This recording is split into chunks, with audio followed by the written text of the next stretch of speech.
Halo Sobat Adab Elektrik, salam belajar. Kesempatan ini kita akan mempelajari tentang sensor. Pasti dari kalian pernah mendengar istilah sensor bukan? Ya, sensor yang biasa digunakan pada peralatan elektronika atau peralatan yang bekerja secara otomatis. Apa itu sensor? Perangkat yang digunakan untuk mendeteksi perubahan besaran fisik seperti tekanan, gaya, besaran listrik, cahaya, gerakan, kelembapan, suhu, kecepatan, dan fenomena lingkungan lainnya. Coba kita lihat ilustrasi berikut ini. Sering kita temui peralatan dioperasikan secara otomatis. Dengan demikian, besarnya penggunaan sensor di dalam teknologi masa kini, sensor salah satunya komponen utama pada peralatan yang bekerja secara otomatis. Penggunaan sensor kita dapat terapkan pada salah satu contoh simulasi alat penampungan air otomatis.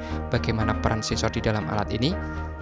Sebelum lanjut, jangan lupa untuk mendukung channel ini dengan menekan subscribe dan loncengnya. Terima kasih. Oke, kita lanjutkan. Untuk lebih mudah memahami macam-macam sensor, kita bisa lihat pada diri kita yang memiliki sensor. Apa itu? Ya, betul sekali, panca indera. Prinsip sensor pada dasarnya mengadopsi panca indera, mulai dari penglihatan, merasakan, mendengar, mencium, dan bahkan mengecap. Dengan sensor, kehidupan di rumah, di tempat kerja, kita akan dipermudah.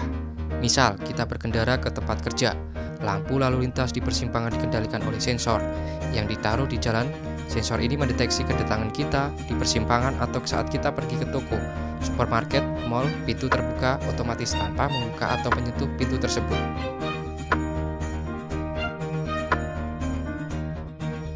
Kita kembali ke simulasi alat penampungan air otomatis.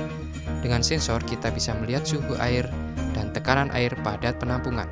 Sensor juga dapat berperan sebagai alat ukur sehingga hasil pengukuran dapat ditampilkan.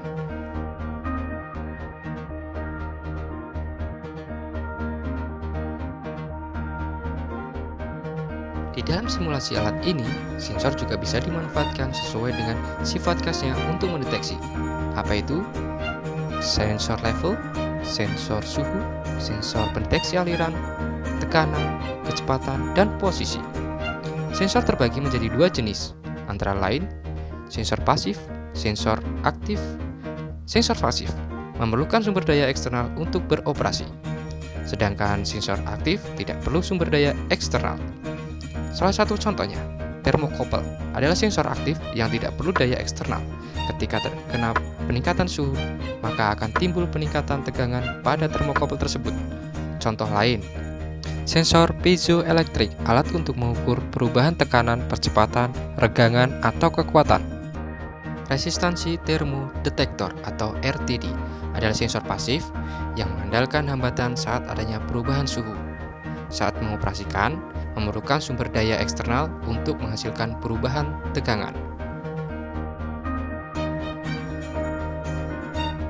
Contoh lain pada sensor pasif adalah strain gauge, alat yang digunakan untuk mengukur regangan pada benda. Setelah kita membahas tentang sensor beserta ciri khasnya, hampir semua sensor perlu adanya pengendalian oleh controller. Kita simak baik-baik simulasi rangkaian berikut ini, di mana sensor akan disambungkan ke penguat atau pengubah, kemudian dilanjutkan ke controller, dalam ini adalah PLC.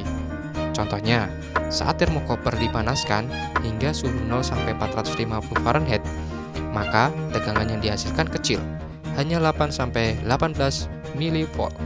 Kemudian diubah oleh transmitter sehingga menjadi sinyal arus sebesar 4 sampai 20 mA untuk diproses di controller yang nantinya dimanfaatkan untuk keperluan industri atau output lainnya.